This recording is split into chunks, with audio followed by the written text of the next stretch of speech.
It was an ordinary Wednesday. I got up and got ready for work. My wife Beth, with whom I've spent 5 years, would sleep a little longer before she needed to get up with the kids. I work at a decent accounting firm with about 100 people here in Ontario, and my wife is a manager at a retail store.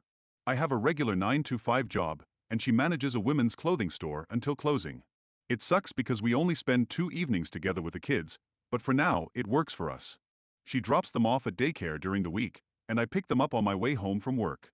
We have to pay for 5 days of daycare if we want to keep their spots, so usually she keeps the kids on one of her days off during the week and then runs errands with them on another daycare day. In a few more years, she'll be promoted to regional manager, which will mean more travel for her, but also much more flexibility in her schedule, and we'll be able to have dinner together most evenings.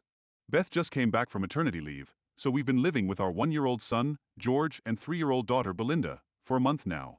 Today was one of her days off. We're still renting an apartment. Once everything settles, we'll start looking for a house. Things are going okay. Yeah, it's not ideal, but you have to work with the schedule your career gives you. We knew that when we decided to have kids. I pulled into the parking lot when I heard someone calling my name. Francis, good morning. It was my buddy Jerry, who I've known since we both tried to hit on the same girl at the same party in our first week of university. Good morning, Jerry, I replied. Have you heard anything about today's important meeting? No, but I had to leave early yesterday, he said. I'm sure we'll hear about it this morning. You know how the boss always likes his morning announcements to wake everyone up. He smiled back at me and patted my shoulder as we walked in. I sat down at my desk and started the workday. An invitation came, and I think it was all prearranged because they divided us into different conference rooms. I ran into Jerry on the way to the meeting. He was supposed to go to a different room than me but decided to walk with me. I should have known something was off when someone was stationed at the doors of each room, and Jerry was sent to his old room. There were 12 of us in our meeting room when the company president and her manager showed up. We all nervously glanced at each other. The president started. Unfortunately, I'm the bearer of bad news. We've just lost the contract. Since you all are members of this team, it affects all of you. For some, this is your last day. For others, we'll keep you on during the transitional period. Sorry. After that, I just tuned out. Then Lisa, the HR manager, started handing out our packages. I was informed enough to know that today was my last day. We were all told to go home and review the packages. We were supposed to come back to the office later to clear out our desks. Lisa patted me on the shoulder. Francis, I'm really sorry, but it's time to go. I just nodded and stood up. I was still in shock from the announcement. As we were escorted out of the building, someone came to our desks and collected our jackets and bags. They handed them to us as we walked out the door. I got into my car when the news finally hit me. Tears started flowing. Beth had just returned from maternity leave. What are we going to do? After about 10 minutes, I finally pulled myself together. I didn't need to get into a car accident on top of everything else. I noticed a few more people still sitting in their cars. I looked at Sally, the head of my team. Ivalke trug the door. Beth appeared from around the corner. Francis, what are you doing home? E. That's all I managed to say before slumping onto the couch. She sat down next to me. You know I work for Henderson, right? She nodded. Well, the firm lost that account, and I got laid off. Tears welled up in my eyes again. For a few months? She asked. No, permanently. They sent me home with a packet to go through. I expected hugs and phrases like, "What are we going to do?" But she leaned back in her chair with a disappointed look on her face, the kind she usually gets when plans fall through. Eventually, I hugged her and said, "Don't worry, we'll figure it out." I got up, grabbed a stack of papers, and headed to my home office to review them. As I sifted through them, I overheard Beth's conversation on the phone. I couldn't quite make out the conversation but caught snippets and pieces. We need to cancel. I don't know when. I don't either. Who was that, darling? I asked. There was a pause, then she replied, neighbor. She was supposed to come over with her kids for a playdate, but I told her we need to cancel. I thought to myself, funny, I don't recall her mentioning meeting up with a neighbor before. Their kids were older than ours, so not many playdates happened.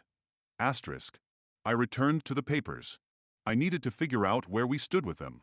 I'd been with the firm for 6 years, and they gave us 2 weeks for every year, so it amounted to about a 3-month salary. At least in the short term, we were okay. Then I updated my resume. Best to get on that quickly. The next hour was spent revising it. I always managed to stay focused on tasks at hand, update the resume by lunch, then start the job hunt in the afternoon. Beth peeked in a few times, her face still wearing a worried expression. I told her about the 3-month salary package and reassured her we'd be fine. Jerry called at lunchtime to check in on me. Best given the circumstances, I told him. How's Beth taking it? He asked. You know, she's reacting differently than I thought.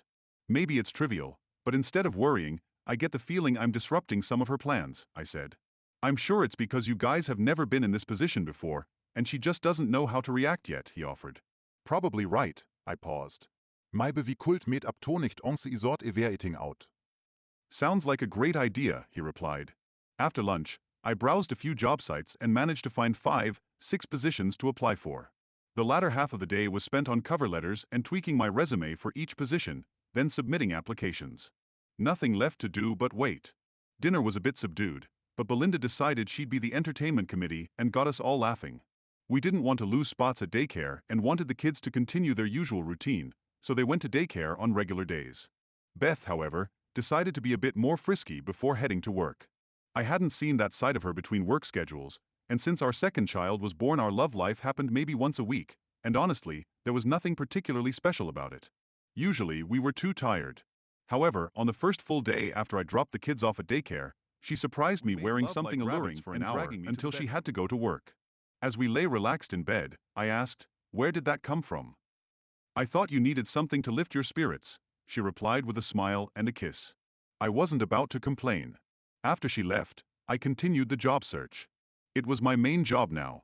A few weeks passed, and lovemaking sessions became the only bright spot. I was younger than the other 6 people who were laid off, and the economy was taking a downturn, so despite having a few interviews, nothing resembling an offer came through. I heard back from another company. They scheduled an interview for tomorrow. I called Beth at work to let her know. She said she knew it would work out, she just knew. The interview was bright and early. This job was in Kitchener, so it took me about half an hour to get there. I felt the interview went very well, and I was confident about my chances. They said they had a few more candidates to interview and would let me know next week. I returned home excited but puzzled. When I got back, Beth met me at the door and asked how it all went. It wasn't so much what she said as it was her overall demeanor. She had the same satisfied look that comes after we make love, except we hadn't today.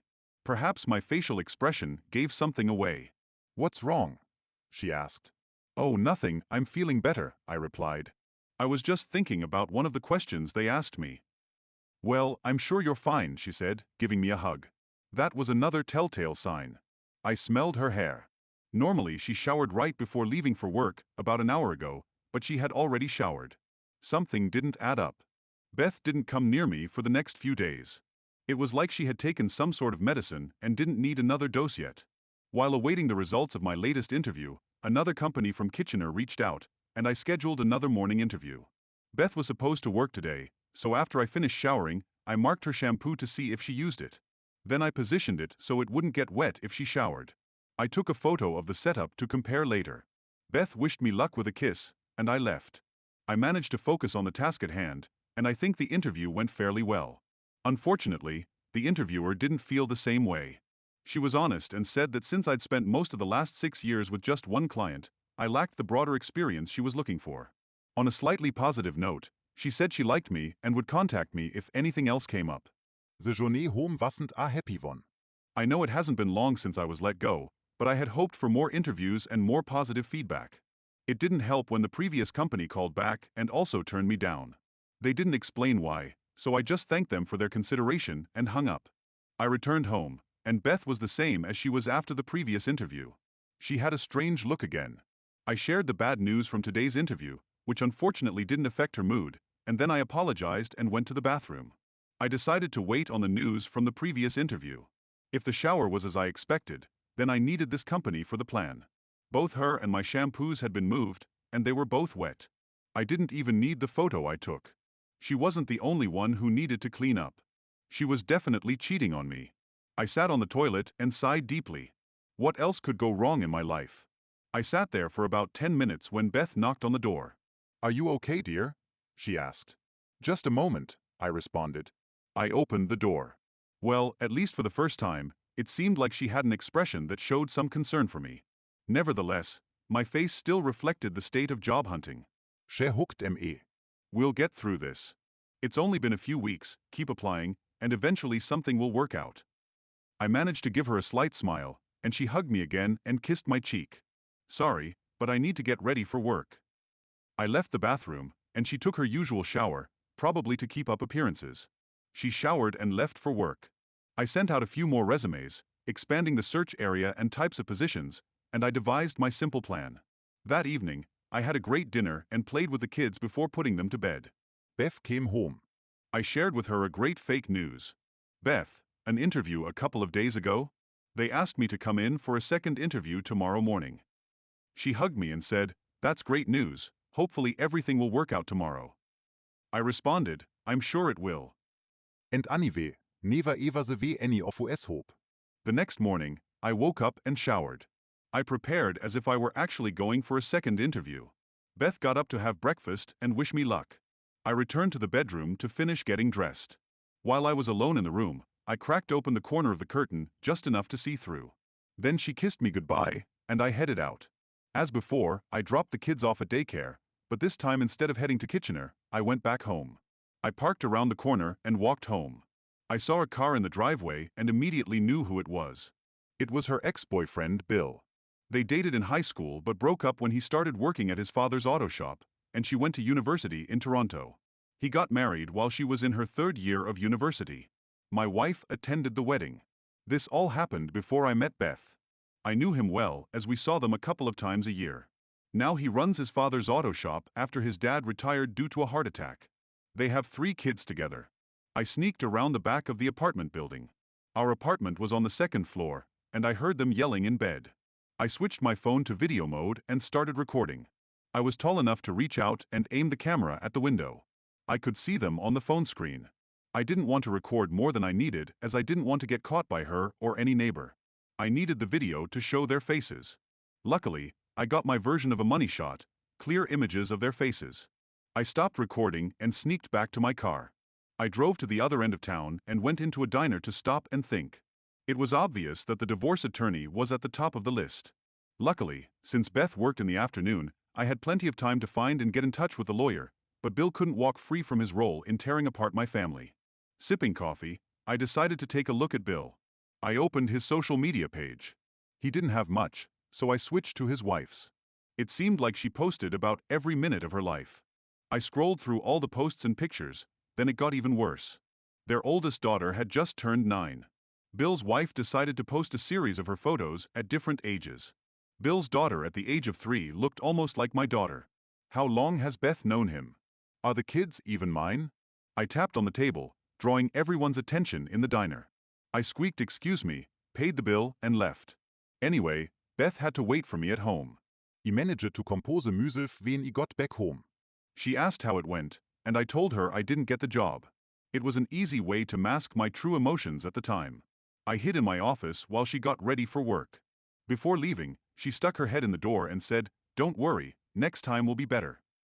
I managed to smile, got up, and hugged her. I had to keep up appearances. Once she left, I called a friend who was a divorce attorney. I knew him from university event. He was called to the bar 2 years ago. He would be perfect for me, Jim. Unfortunately, I'm going to need your services. Could you take me today? I said after reaching him. Are you sure? He asked. I'm sure and I have evidence to prove it, I replied. Okay, I'm really sorry, I have time at 1:30, he said. I entered his office at 1:30. We sat down and got to business. Francis, I'm really sorry you're here under these circumstances. I didn't say anything. I just took out my phone and played the video. All right, you're sure, he said. Do you know how long this will take? Do you know how I can confirm if they're mine? Unfortunately, I've dealt with similar cases before where paternity needed to be confirmed. The test isn't complicated, but for court purposes the collection of samples must be witnessed. I paused for a moment. It was Friday. Could you check them, say, next Wednesday? Yes, that's possible. You're still picking them up from daycare when she's working, right? He asked, of course, why don't you invite the kids over to my place for dinner? They can play with my son, and at some point I can invite a few witnesses, and then we can take the samples. That sounds great. I'll feel relieved knowing that. I'll have some doubts in my mind resolved. Francis, don't worry, I'll handle everything. D-analysis results take 5-7 working days, so getting the results will take a few weeks at most. Currently, divorce in Ontario can't be finalized until you've lived separately for at least a year, but there are mitigating circumstances like marital infidelity, so I'll insist on exempting you from this rule. I suggest we don't file the application until the DNA analysis results are obtained. I nodded in agreement. He continued. As for money, you've done a lot for me over the years. We'll sort it out and you won't have to pay me until we agree. Thank you, I appreciate it, I said. Vi shook hands and he left. I continued my journey. I decided to visit the clinic without an appointment. I needed to know if I was disease-free with how things were going. I couldn't count on anything. It's one thing when you're in a bad situation and you have a plan of action and you can be busy. It's another thing when you have to wait. Luckily, the kids kept me occupied on the weekends, and the last dose of Bill that Beth got seemed to satisfy her. For now, the realization that the kids might not be mine plunged me into a slight depression that was the worst part of it all. But if they weren't, Beth's betrayal would be utterly unforgivable, and I would have to move on now. My problem was to survive Monday and Tuesday when Beth was off. On Monday, when we went to a nearby safari with animals, where you drive through the park and baboons try to snatch your car's side mirrors. On Tuesday, we went to the water park. The best part was that we were all too tired for any extracurricular activities. Wednesday came and Beth went back to work. I guess she missed Bill because she tried to involve me in making love. After dropping the kids off on Wednesday morning, I just sank into depression and said I wasn't in the mood because there hadn't been any calls or emails about work for several days. It was depressing, but not enough for her to sleep with me. I told her Jim called me knowing I lost my job and invited me to dinner. I decided I should be honest with Beth in case Belinda tells her something. Today I decided to keep the kids with me. They might be mine, or they might not be, but I cared for them and will be their father until I'm told otherwise. Dinner time came and we went to Jim's for dinner. Jim and his wife only discussed job hunting and kids without touching on us and Beth. After dinner, Jim's witnesses showed up. George remained calm. He didn't divulge any information, and we obtained his sample in such a way that Belinda didn't notice. For Belinda, we played a game. We had ice cream. I argued with her that cotton was better than a spoon for eating ice cream. She thought I was silly, and we both used cotton swabs to scoop a bit of ice cream. Then we passed our cotton to Uncle Jim, who quickly passed them to the witnesses. One of them took swabs for analysis in the morning.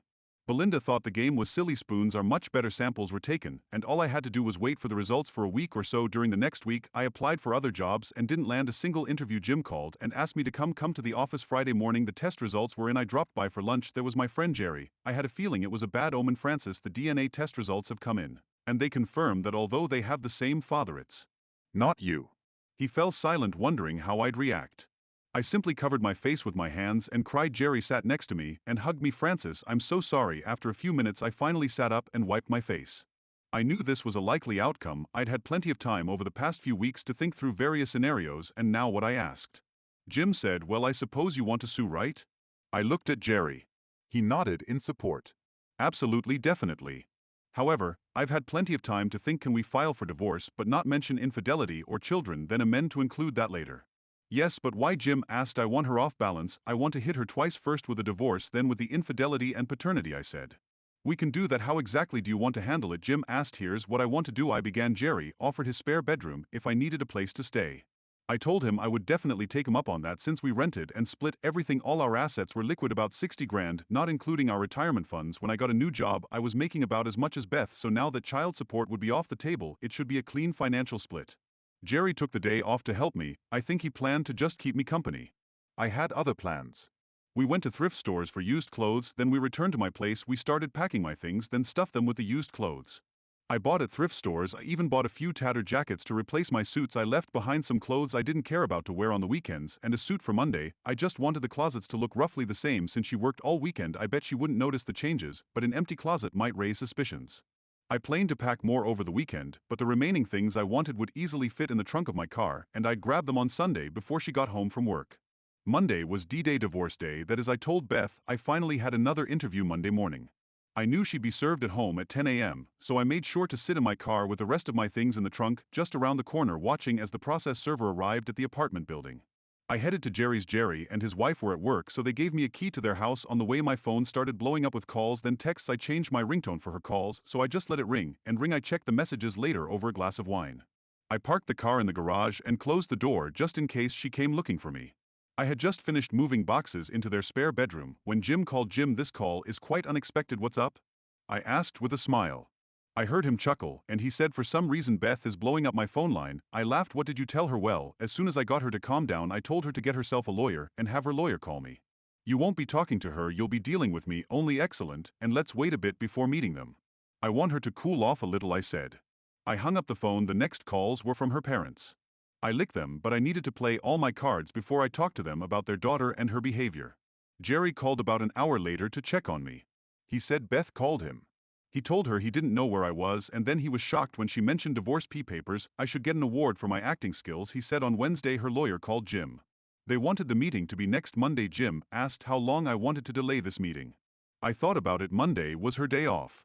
I wanted to enjoy the weekend, so I asked for the meeting to be scheduled for this Friday, make her take a day off for it. Friday arrived. The meeting was set for after lunch at Jim's office. I got there before lunch and had lunch with Jim. I didn't want to run into Beth on the way they arrived. She looked dreadful. Jim started talking when Beth interrupted him. Why, she asked. I stayed silent. I just looked at her. Jim spoke up. It'll become clear soon. Now let's consider our proposal. Then her lawyer spoke up. This proposal is nonsense. Jim spoke again. Only until Frances finds employment and no alimony for either party. Until then her lawyer face turned sour. There's no mention of alimony here. Jim looked at me and smirked. Well, the father of the children should pay alimony, right? Another lawyer looked embarrassed and said, well, yes. Well, then she should sue the father for alimony, Jim stated. He leaned back in his chair as if he had just stated the obvious to those who still hadn't caught on. 100, but he's the father, another lawyer said. Beth looked like she was about to faint and kept saying no over and over again. Then Jim pulled out a few more papers in a USB drive. We're filing an amendment to the divorce petition.